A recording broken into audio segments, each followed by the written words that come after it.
Mesdames et messieurs, bonjour. Merci de nous rester fidèles. Nous sommes heureux de vous retrouver sur ce plateau de l'invité de la mi-journée.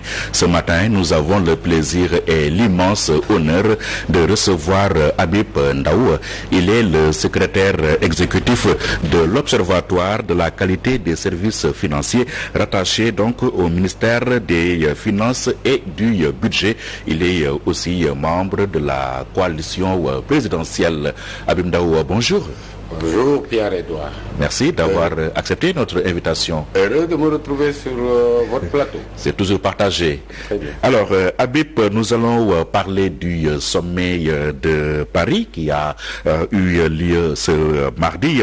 Sommet pour la relance des économies africaines, dit-on, durement éprouvées par le Covid-19. Mais il est curieux de voir Paris convoquer les présidents africains quand on sait que le Covid a fait plus de 107 000 morts en France et l'Afrique réunie en a fait que selon les chiffres, que 130 000 morts. Tout à fait, je vous remercie pour cette invitation afin de clarifier l'enjeu du sommet. Mais avant cela, je voulais préciser que l'Afrique est moins infectée par la maladie à coronavirus, mais plus affecté économiquement. Moins infecté, mais plus affecté. Cependant, ce sommet qui s'est tenu à Paris hier est le prolongement d'un sommet qui a eu lieu ici à Dakar sur l'annulation de la dette qui avait été convoqué par le président Macky Sall. Le président Macky Sall a été à l'initiative de ce sommet de Paris, en coproduction avec Emmanuel Macron, le président Emmanuel Macron. Mais c'est un processus. Il faut savoir d'où vient cette idée de faire des sommets, des forums, jusqu'à aboutir à ce résultat.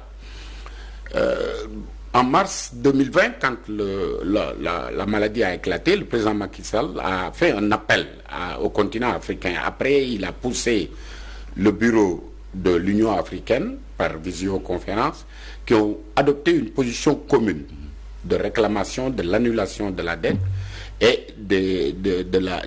du dépérissement de ce qu'on appelle les critères de convergence, qui disent que vous ne pouvez pas emprunter plus de 70%, qui disent que vous ne pouvez pas dépasser un déficit budgétaire de 3%, etc., et une inflation de 4%. Lors de la première réunion, c'est ce qu'il a demandé à la communauté financière internationale et tout le monde était là. Même le G20 et le G7 étaient représentés. Donc c'est pourquoi ce sommet est le prolongement. Donc on ne peut pas dire que on a convoqué... Décidément, la France-Afrique a la peau dure. Non, c'est tout à fait le contraire. C'est-à-dire que cette fois-ci, le président Macky Sall a pris l'initiative de parler au président Macron pour l'organisation d'un sommet pour injecter de nouvelles liquidités pour faire face à la pandémie et en plus pour relancer les économies africaines. Mais pourquoi on ne l'a pas tenu en terre africaine, ne serait-ce que pour le symbole? Mais la première réunion a été tenue à Diamniadio. Diamniadio, c'est juste la porte d'à côté. Et pour la symbolique, c'est vrai, le deuxième sommet, il fallait le faire à Paris. Mais ce n'est pas ça qui est important. Ce qui est important, c'est comment... C'est très important. Parce qu'on a l'impression que les chefs d'État vont faire acte d'allégeance à Macron. Non, parce que le premier sommet a été tenu à Dakar. Et après ce sommet, l'Afrique a exprimé ses desiderata. Il y avait toutes les banques continentales. Oui, mais pas des chefs d'État. Il y en a eu une vingtaine à Paris. Il y a eu des chefs d'État africains qui étaient là pour le sommet de Dakar. Mais le sommet de Dakar était un sommet où on posait les problèmes des pays africains. Ça, c'était la première étape, le premier jalon. Maintenant, on est allé, la deuxième étape, c'était d'aller vers le G20, G7 en Europe et leur parler un langage de vérité. C'est-à-dire, le président Macky Sall n'est pas allé quémander, n'est pas allé demander. Il est allé expliquer aux pays développés, y compris à l'Occident plus la Chine, que la pandémie et le terrorisme nous ont montré que si vous n'accompagnez pas l'Afrique, pas aider l'Afrique. C'est fini, ce vocabulaire de aider, c'est fini, c'est dépassé. Grâce au président Macky Sall qui a plus ou moins... La terminologie est importante. Oui, la sémantique n'est pas trop importante. Elle est importante. Accompagner ou aider tiers-monde ou pays pauvres, c'est la même chose. Oui, mais c'est-à-dire que l'accompagnement est plus motivant que l'aide. L'aide, les Africains risquent de dormir sur leur laurier parce qu'il y a eu, dans les années 90, une annulation de la dette. Et malheureusement, cette annulation de la dette, l'argent qui avait été injecté comme bouée d'oxygène a été mal utilisé.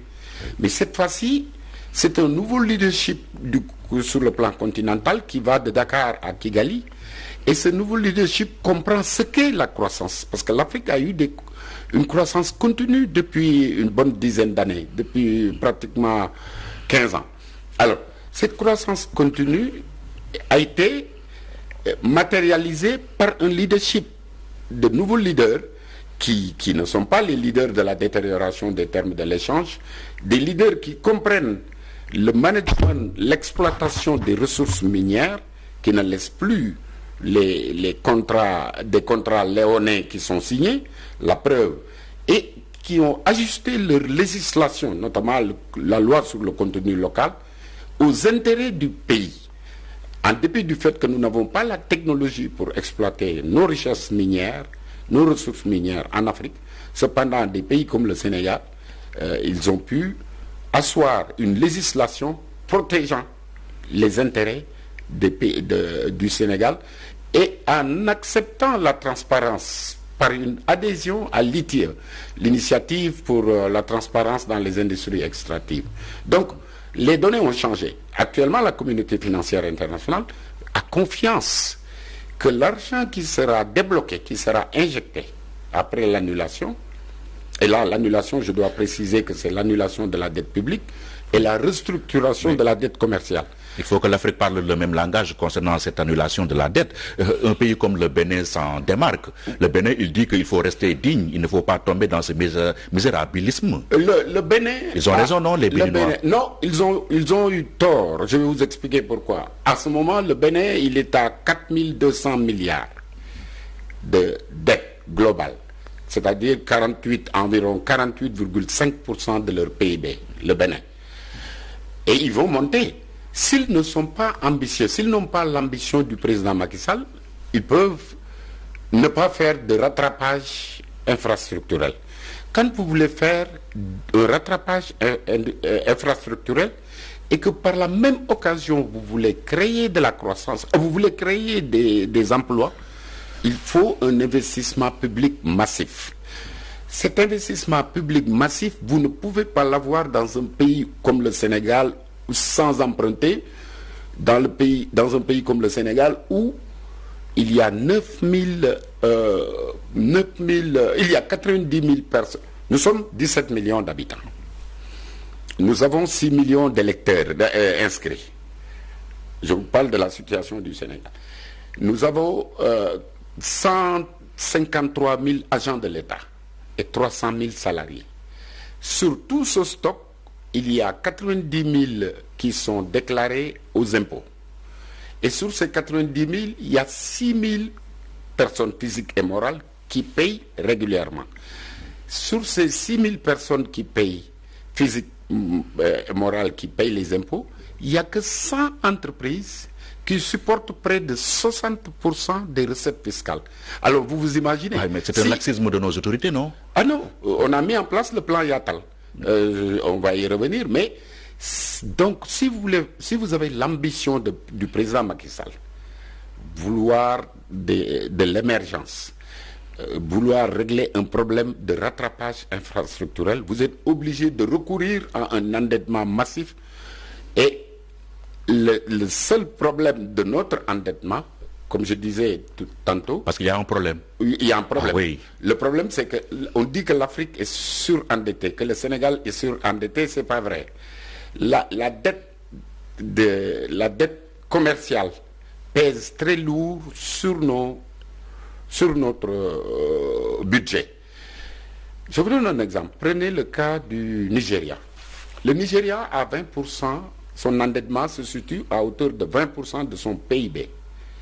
Mais pour rembourser le service, pour faire face au service de la dette, le Nigeria est obligé de mobiliser plus de 60% de ses recettes pour rembourser la dette. Parce que la dette commerciale coûte cher. C'est la raison pour laquelle, au sommet, le président Macky Sall a beaucoup insisté sur des ressources concessionnelles et des ressources semi-concessionnelles. Oui, mais endettement responsable.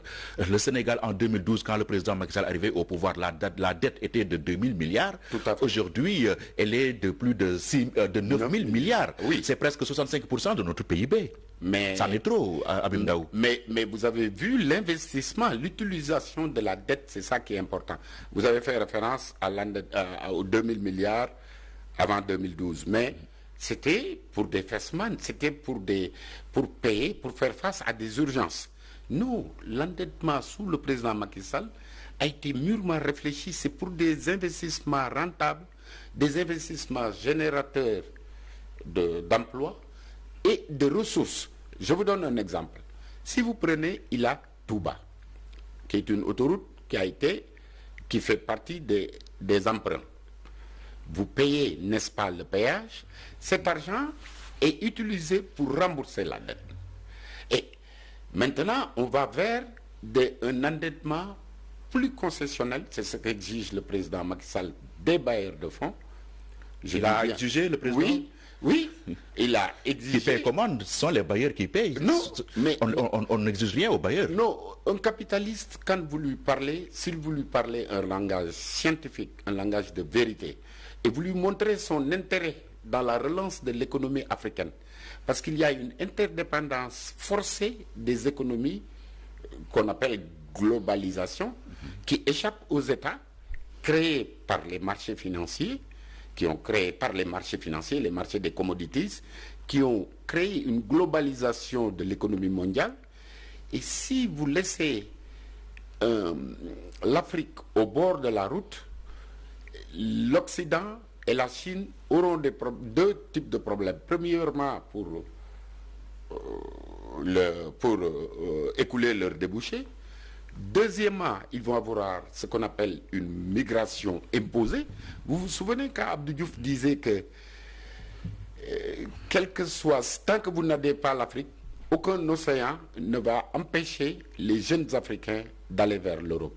Donc, une immigration qui va leur créer beaucoup plus de problèmes, ça c'est un. Le terrorisme, autre chose, leur débouché. Donc, ils ont besoin, c'est dans leur intérêt. En plus, les opportunités économiques se situant sur le continent africain n'existent nulle part ailleurs. Mais peut-on toujours, peut-être, l'obol sous les aisselles, aller en Europe qui commander de l'argent, Habib Ndao? Est-ce que ça doit continuer? Je vous ai expliqué que les recettes fiscales ne suivent pas pour faire face aux investissements massifs quand le leader est ambitieux. Fort de cela, vous êtes obligé d'emprunter tous les pays. Et on doit se réinventer. Tous les pays. Oui, la pandémie nous a prouvé à suffisance, voilà, qu'on doit compter sur nos propres forces. Pour compter sur nos propres forces, on a besoin de financement extérieur. Tous les pays du monde, y compris les États-Unis, la France est à 114% d'endettement de son PIB. Ces pays, les États-Unis, certains pays de l'Europe, comme le Royaume-Uni, ils peuvent mobiliser des fonds à partir de l'instrument monétaire, parce qu'ils ont leur monnaie à eux. Nous, on est obligé de lever des fonds en interne, à partir d'instruments budgétaires, parce que nous avons transféré notre souveraineté monétaire à la BCEAO. Donc, raison pour laquelle les marchés financiers sont là pour tout le monde. C'est pas parce que le problème, ce n'est pas de s'endetter. Le problème, c'est une utilisation judicieuse de la dette qui permet de générer non seulement suffisamment de revenus pour payer le principal et le service, mais créer des emplois. Le service de la dette, 90 milliards par mois. Ouais. La dette, deuxième poche budgétaire après les salaires. Exact. C'est beaucoup. C'est vrai. La masse salariale, après la masse salariale, c'est le service de la dette. Bon. Cependant, comme je vous l'ai dit tout à l'heure, nous avons adhéré à ce qu'on appelle l'initiative pour la suspension du service de la dette. Et cette suspension du service de la dette nous donne une bouée de sauvetage. C'est ce qui nous a permis, après avoir levé les 264 milliards de DTS, c'est ce qui nous a permis de faire face au fonds Covid. DTS comme droit de tirage sociaux. Oui. C'est de l'épargne que mettent les pays. Et le sommet d'hier a mobilisé devant devant le quota financier du Fonds monétaire 650 milliards. C'est-à-dire que le Fonds monétaire s'est engagé à mettre 650 milliards de DTS, c'est-à-dire l'épargne. Oui, dont 33 pour l'Afrique. Oui, dont 33 pour l'Afrique qui avait besoin de 500 milliards de dollars. Oui, de dollars, qui avait besoin de 100 milliards de dollars. Mais il faut savoir que ces 33 milliards de dollars, chaque dollar vous permet de lever sur le marché, à travers des institutions continentales même, la Banque africaine de développement, la BOAD, etc. Chaque dollar vous permet de lever 3 fois plus. Donc, on peut dire que les 100 milliards ont été atteints. Mais ce qui est aussi à souligner au niveau de ce sommet de Paris, le président Macky Sall a fait un plaidoyer pour la vaccination de l'Afrique. Parce que si on regarde très bien, le monde, il y a 7 milliards d'âmes au niveau de la planète. 1 milliard ont été vaccinés. Parmi les 1 milliard qui sont vaccinés, il n'y a que 20 millions d'Africains qui ont été vaccinés. Donc l'initiative COVAX fait partie des plaidoyers, en plus de cela, pour que le continent soit mieux vacciné. J'ai bien aimé à la conférence de presse que j'ai écoutée, je n'étais pas à Paris, j'étais à Dakar, j'ai écouté le président de la RDC dire une chose importante. Il a dit que beaucoup de gens n'ont pas voulu aller se vacciner parce que les vaccins nous viennent d'ailleurs. Alors, il rejoint dans sa plaidoirie, il rejoint le président Macky Sall qui dit que nous voulons un transfert de technologie pour que les vaccins soient fabriqués chez nous. Parce que si les vaccins sont fabriqués chez nous, les Africains auront tendance à faire confiance à ces vaccins. Donc vous voyez un peu, c'est toute la problématique de la vaccination, du niveau de vaccination. Mais l'Afrique est résiliente quand il s'agit de la maladie à coronavirus. Habib Ndao, y aura-t-il un avant et un après sommet de Paris? Pour vous dire que le sommet de Paris, les négociations ont commencé depuis novembre. Depuis novembre 2020, le sommet n'est que l'aboutissement des négociations de novembre, du mois de novembre. Et après cela, il y aura un après-sommet. Parce que Macron a proposé à la communauté internationale que même s'il est nécessaire qu'on vende le stock du Fonds monétaire international, on ne doit pas se gêner pour le faire pour que l'Afrique se redresse. Dans une interview qu'il a faite au Figaro, M. le Président de la République a bien dit « Si l'Afrique tombe, le monde tombe ». Donc, il a expliqué, le président Macky Sall a expliqué la nécessité de mise en place d'un nouvel ordre financier et économique. Parce que les disparités, pour parler de Makhtar Mbow, le président Makhtar Mbow, quand il était à l'UNESCO, il a tiré la sonnette d'alarme en disant que les disparités entre l'hémisphère sud et l'hémisphère nord sont telles que les catastrophes qui vont être engendrées vont même toucher le nord. Donc il avait très tôt attiré l'attention des Occidentaux sur cela. Et ces disparités régionales qui existent entre l'hémisphère nord et l'hémisphère sud, le président Macky Sall peut demander à la communauté internationale, parce qu'en interne au Sénégal, il a tout fait pour que les disparités régionales soient réduites, que les disparités sociales soient réduites dans le cadre de son programme économique. Alors, depuis un an, le Sénégal ne s'acquitte plus du service de la dette. Ne dites pas ne s'acquitte plus. Oui, mais bien sûr. Si vous dites ne s'acquitte plus, c'est comme s'il n'avait pas les capacités. Nous avons la capacité. Oui, parce qu'il y a eu ce fameux moratoire-là. Oui, donc pour le Sénégal et pour tous ces pays qui sont inscrits dans ce cadre-là. Donc c'est 90 fois 12, ça fait plus de 1000 milliards. Qu'a-t-on fait de cette manne-là? La première chose, c'est, vous vous souvenez du fonds Covid? Vous vous souvenez des 1000 milliards? 1000 milliards, oui. Oui. Cet argent a servi à cela? Non, une partie. C'est-à-dire on a, pour le fonds Covid, pour la force Covid, Je reviens, c'est 264 milliards de dollars de DTS, c'est-à-dire 100%, c'est du jamais vu, qu'on donne à un seul pays. Normalement, vous ne pouvez prendre que 50% de vos DTS. Mais là, nous avons reçu 100% de nos DTS pour y faire face. Tous les projets qui étaient financés par la Banque mondiale, dont les financements étaient bouclés, tous ces projets ont eu les décaissements. La Banque mondiale nous a autorisé de les réinjecter dans le plan de résistance économique et sociale. À cela s'ajoute le fait que nous avons eu des suspensions du service de la dette. Cet argent a été mobilisé dans le cadre du fonds Force Covid-19. Il est curieux de voir le président de la République être en première ligne dans ce combat pour l'annulation de la dette. Lui qui a toujours dit que non, la dette du Sénégal était supportable, le Sénégal n'est pas surendetté. Oui. Il y a un problème de cohérence là, à ce niveau. Là aussi, il faut comprendre il n'y a pas d'incohérence dans cette démarche, en ce sens que il a demandé l'annulation de la dette africaine. Parce qu'il y a une partie de l'élite africaine qui dit que cette dette est illégitime, elle a été déjà payée. À ce jour, je veux rassurer les Sénégalais, même avec la Covid, le Sénégal est en mesure de rembourser tous ses engagements financiers internationaux. Donc remboursons. Non. Et le tour est joué. Le problème, ce n'est pas de rembourser. Comme je vous l'ai dit tantôt, ces pays ont la possibilité d'utiliser la planche à billets pour faire face.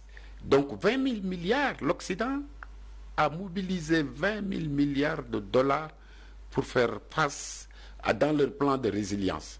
En quoi faisant? En utilisant l'instrument monétaire. Nous n'en avons pas les capacités, parce que d'abord nos banques centrales ne sont pas aussi fortes que la Banque européenne ou que la Federal Reserve ou la Bank of England, ce qui fait qu'on est obligé... D'où la nécessité de battre monnaie. Exactement, mais ça c'est un processus. On va vers un processus d'une monnaie commune CEDEAO. Malgré les réticences, vous avez tout à fait raison. Mais le risque de cette monnaie, le risque d'aller vers cette monnaie, c'est que toutes nos politiques économiques ont été bâties autour d'une parité fixe entre le franc CFA et l'euro, qui est une devise forte. Donc vouloir aller se jeter dans l'inconnu, ça aussi c'est un risque non négligeable. Mais concernant la France, beaucoup de gens, y compris Frappe France Dégage, ils ignorent que le président Macky Sall a diversifié la coopération, la coopération financière et la coopération économique. Si vous voyez dans tous les grands projets du président Macky Sall, la France est presque absente, mis à part le TER. Et le TER a été financé naturellement par l'AFD, qui a amené la Banque africaine de développement et la BID. Mais à part cela, c'est les lampadaires Fondroche et quelques petits, mais tous les grands projets de l'État depuis 2012, c'est soit les Turcs, les Chinois, les Indiens ou à la limite les Marocains. Oui, c'est pour cette raison peut-être que la France fait des pieds et des mains pour reprendre ce fameux carré français. Oui, il y a une réalité, il y a une rationalité économique derrière, mais c'est tout à l'avantage de l'Afrique. Voilà, merci beaucoup. Habib Ndao, secrétaire exécutif de l'Observatoire de la qualité des services financiers, donc ministère des Finances et du Budget. Merci infiniment. C'est moi qui Alors nous allons revenir dans une trentaine de minutes pour la partie Wolof. D'accord. Merci.